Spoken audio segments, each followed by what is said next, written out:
প্রিয় দেশবাসী, ভাই ও বোনেরা, আসসালামু আলাইকুম। আজ দুঃখ ভারাক্রান্ত মন নিয়ে আপনাদের সামনে এসেছি। বাংলাদেশের সার্বিক পরিস্থিতি আমাদের সকলকে ব্যথিত করে চলেছে। চারপাশের বাতাস ভারী হয়ে উঠেছে। শ্বাসরুদ্ধকর পরিস্থিতিতে দেশের জনগণ হাঁসফাঁস করছে। আজ দেশের জনগণের সামনে একটি প্রশ্ন: বাংলাদেশ কোথায় গিয়ে দাঁড়িয়ে আছে? কোন দিকে যাচ্ছে? দেশি বিদেশি ষড়যন্ত্রের মাধ্যমে জননেত্রী, সফল রাষ্ট্রনায়ক শেখ হাসিনার নেতৃত্বে পরিচালিত সরকারের হটানোর মাধ্যমে বাংলাদেশ তার গতিমুখ হারিয়েছে। আর্থ সামাজিক অর্থনৈতিক অগ্রগতিতে আন্তর্জাতিক পরিমণ্ডলে বারংবার প্রশংসিত বাংলাদেশ আজ অস্থিতিশীলতার চোরাবালিতে ডুবে গেছে। আজকের বাংলাদেশের সবকিছুর চেয়ে বোধহয় মানুষের জীবনের দামটাই কম। এটা শুধু শিক্ষার্থীদের আন্দোলনের আড়ালে মেটিকুলাস ডিজাইন করে শিক্ষার্থী ও হাজার হাজার পুলিশ বাহিনীর সদস্যদের হত্যা করে একটি নির্বাচিত গণতান্ত্রিক সরকারকে হটানো হয়। এরপর ডক্টর মোহাম্মদ ইউনূসের নেতৃত্বে একটি গোষ্ঠী অবৈধ ও অসাংবিধানিক ভাবে ক্ষমতা দখল করে। এই অবৈধ দখলদার গোষ্ঠীর প্রত্যক্ষ মদদে একটি খুনি গোষ্ঠী লুটেরা নির্বিচারে আওয়ামী লীগের নেতা কর্মীদের উপর হামলা চালায়। তাদের বাড়িঘর, ব্যবসা প্রতিষ্ঠানে হামলা, ভাঙচুর, লুটপাট ও অগ্নিসংযোগ চালায়। হাজার হাজার আওয়ামী লীগের নেতা কর্মীদের হত্যা করা হয়। পাশাপাশি রাষ্ট্রযন্ত্রকে ব্যবহার করে বাংলাদেশ আওয়ামী লীগ সহ মুক্তিযুদ্ধের পক্ষ শক্তির প্রগতিশীল মানুষদের উপর অবর্ণনীয় দমন পীড়ন, নিপীড়ন, নির্যাতন চালিয়ে যাচ্ছে। বঙ্গবন্ধু কন্যা জননেত্রী শেখ হাসিনা ও আওয়ামী লীগের নেতাকর্মী এবং কেন্দ্রীয় 14 দল সহ প্রগতিশীল চিন্তা চেতনার ব্যক্তিদের বিরুদ্ধে মিথ্যা, বানোয়াট, ভিত্তিহীন ও মন গড়া রাজনৈতিক হয়রানিমূলক হত্যা মামলা দেওয়া হয়েছে। সেই সব মৃতদের অনেকেই জীবিত আছে। টাকার প্রলোভন দেখে মামলার বাদী বানানোর পরিকল্পিত কৌশলের গোমরও ফাঁস হয়েছে। এই অবৈধ দখলদার সরকার রাজনৈতিকভাবে উদ্দেশ্য প্রণোদিত হয়ে প্রহসনমূলক বিচারের মাধ্যমে বঙ্গবন্ধু কন্যা, সফল রাষ্ট্রনায়ক, সফল প্রধানমন্ত্রী শেখ হাসিনাকে যে ফাঁসি দেওয়ার সিদ্ধান্ত নিয়েছে তাও ইতিমধ্যে প্রমাণিত। বাদ বিচারহীনভাবে চলছে গণগ্রেপ্তার। মব সন্ত্রাসের মতো অভিনব এক ত্রাসের উপাদানের সাক্ষী হয়েছে বাংলাদেশ। এই অবৈধ দখলদার সরকারের বিরুদ্ধে কেউ কথা বললেই তার উপর অত্যাচারের খড়গ নেমে আসে। সনাতনী ধর্মাবলম্বী বৌদ্ধ, খ্রিস্টান সহ অন্যান্য সম্প্রদায় ও জাতিগোষ্ঠীর বাড়িঘর, ব্যবসা প্রতিষ্ঠান ও ধর্মীয় প্রতিষ্ঠান এবং তাদের উপর গণহত্যা চালানো হচ্ছে। আওয়ামী লীগের নেতাকর্মী সহ এসব হত্যাকাণ্ডের শিকার হওয়া পরিবারের সদস্যদের বিচার চাওয়ার অধিকারটাও কেড়ে নেওয়া হয়েছে। মহান মুক্তিযুদ্ধের মাধ্যমে প্রতিষ্ঠিত বাংলাদেশের বৈচিত্র্যময় ও সমন্বয় সমাজকে ধ্বংস করে সাম্প্রদায়িক সম্প্রীতিকে গভীর সংকটে ফেলে দিয়েছে এই সরকার। বাংলাদেশের অগ্রযাত্রার অভিমুখ বদল করে একাত্মবাদিতা কায়েম করার লক্ষ্যে সাম্প্রদায়িক শক্তিকে পরিপুষ্ট করা হচ্ছে। বাংলাদেশের জন্মের ইতিহাস মুছে ফেলার পায়তারা করা হচ্ছে। রাষ্ট্রাচার থেকে মুক্তিযুদ্ধের ইতিহাস ও ঐতিহ্যের সঙ্গে সম্পর্কিত দিবস যেমন ঐতিহাসিক 7 মার্চ সংবিধান দিবস, 15 আগস্ট জাতির পিতা বঙ্গবন্ধু শেখ মুজিবুর রহমানের শাহাদাত দিবস বা জাতীয় শোক দিবস সহ অন্যান্য গুরুত্বপূর্ণ দিবস সমূহ বাদ দিয়েছে। জয় বাংলা জাতীয় স্লোগানের রায়ের উপর স্থগিতাদেশ দেওয়া হয়েছে, কিন্তু যে স্লোগান বাঙালির অস্তিত্ব জানান দেওয়ার অনুরণিত হয় সে স্লোগান রুদিবে সাধ্যকার। বাংলার শহর, নগর, বন্দর, গ্রামগঞ্জে জয় বাংলা ছড়িয়ে গেছে। জয় বাংলা গণমানুষের অবিভাজ্য বোধ থেকে রস আস্বাদন করছে নতুন আঙ্গিকে। ধন্যবাদ ও কৃতজ্ঞতা জানাই আওয়ামী লীগের নেতাকর্মী এবং মহান মুক্তিযুদ্ধের চেতনায় বিশ্বাসী দেশপ্রেমিক মানুষদের, যারা মৃত্যু ভয়কে উপেক্ষা করে মুক্তিযুদ্ধের আকাঙ্ক্ষার বাংলাদেশ বিনির্মাণের সংগ্রাম চলমান রেখেছে। প্রিয় ভাই ও বন্ধুগণ, আজ বাংলাদেশ গভীর সংকটকাল অতিক্রম করছে। একে তো মানুষের জানমালের নিরাপত্তা নাই, আবার নিত্য প্রয়োজনীয় দ্রব্য সহ সবকিছুর দাম ঊর্ধ্বমুখী। দ্রব্যমূল্যের ঊর্ধ্বগতির ফলে প্রতিনিয়ত দুর্বিষহ হয়ে উঠেছে মানুষের জীবন। বর্তমানে বাংলাদেশে বেঁচে থাকার জন্য সবকিছুতে চড়া মূল্য দিতে হলেও একমাত্র বোধ হয় মূল্যহীন হয়ে পড়েছে মানুষের জীবন। সময়ের সঙ্গে পাল্লা দিয়ে বাড়ে লাশের সংখ্যা।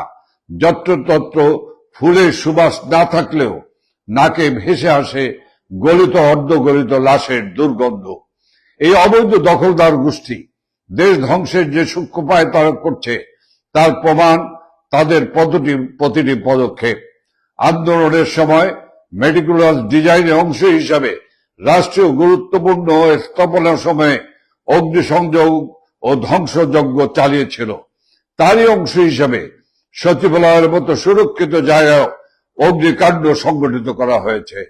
সরকারের লাগামহীন স্বেচ্ছাচারিতা ও দুর্নীতির প্রমাণ নিশ্চিহ্ন করতে এমন নীলনকশা কিনা আমরা জাতির কাছে সেই প্রশ্ন রাখছি। উল্টো এর মধ্যে সরকারের পক্ষ থেকে ষড়যন্ত্র তত্ত্ব আবিষ্কারের অপচেষ্টা করা হচ্ছে।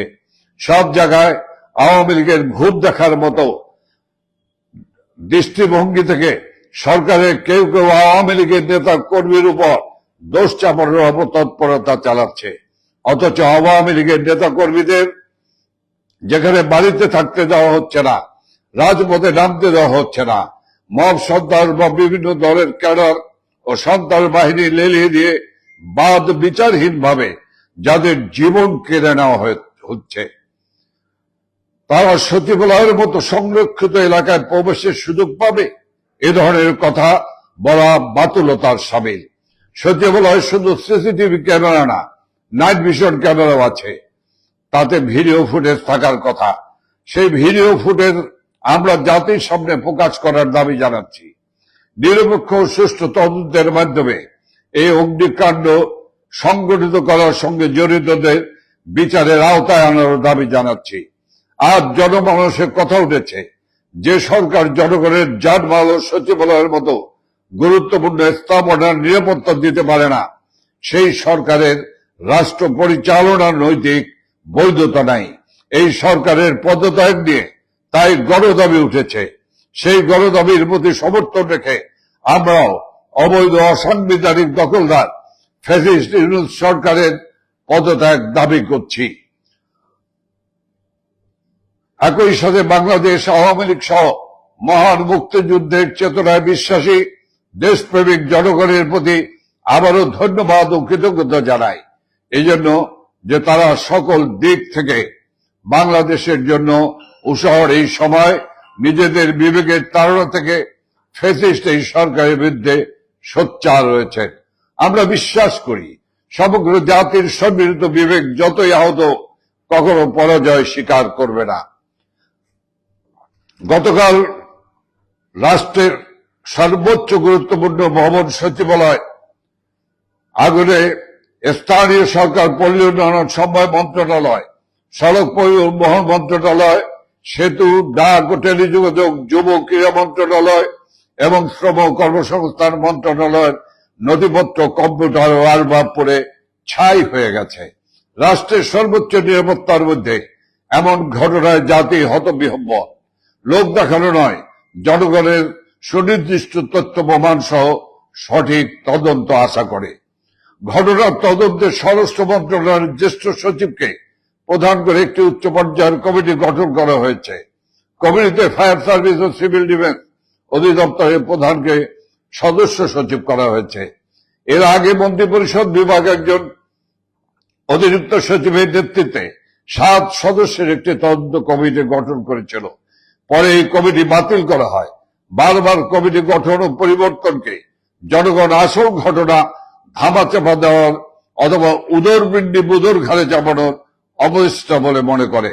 ঘটনাস্থলে একজন তথাকথিত সমন্বয়ককে দেখা গেছে, যিনি কিছুদিন আগে একটা টিভিতে সাক্ষাৎকারে স্বীকার করেছে আন্দোলনের সময় আন্দোলনকারীরা মেট্রো রেল সহ বিভিন্ন স্থাপনাতে আগুন দেয়া সহ পুলিশ হত্যাকাণ্ডের সাথে জড়িত ছিল। ঘটনাস্থলে এই সমন্বয়কদের উপস্থিতি সন্দেহের উদ্বেগ করে। হয়তো সরকারের প্রচারণায় সমন্বয়করাই এই ঘটনার সাথে যুক্ত। ঘটনাস্থলে একজন উদ্ধার কর্মী ফায়ার ফাইটার ট্রাক চাপায় নিহত হয়েছে। এটা কি হত্যাকাণ্ড? ইনি কি এমন কিছু দেখে ফেলেছিলেন যা ডক্টর ইউনূসের অবৈধ ফ্যাসিস্ট সরকারের জন্য বিব্রতকর ছিল? রাষ্ট্রের সর্বোচ্চ নিরাপত্তার মধ্যে এমন দুর্ঘটনা সরকারের মেটিকুলাস পরিকল্পনা ছাড়া আদৌ কি সম্ভব? চট্টগ্রামের চিন্ময় কৃষ্ণ দাসকে গ্রেপ্তার কেন্দ্র করে আইনজীবী হত্যার মধ্য দিয়ে সরকার মেটিকুলাসলি দেশে সাম্প্রদায়িক উস্কানির মাধ্যমে ফায়দা নেবার চেষ্টা করেছে। বর্তমানে সচিবালয় অগ্নিসংযোগ কি সরকারের টিকে থাকার আরেকটি অপচেষ্টা?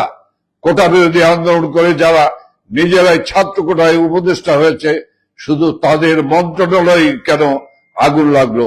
বিষয়টি অবশ্যই নিরপেক্ষ তদন্তের দাবি রাখে। দ্রব্যমূল্যের সীমাহীন ঊর্ধ্বগতি, লোডশেডিং, ডলারের লাগাম ছাড়া দাম, একের পর এক শিল্প কারখানা ও বিভিন্ন প্রতিষ্ঠান বন্ধে বেকারত্বের কারণে জনগণের যে অসহায়ত্ব, সরকারের সেসব বিষয়ে কোনো নজর নেই। সংস্কার নামে দেশ থেকে বঙ্গবন্ধু, মুক্তিযুদ্ধের চেতনা ও আওয়ামী লীগকে নিশ্চিহ্ন করতে ব্যস্ত।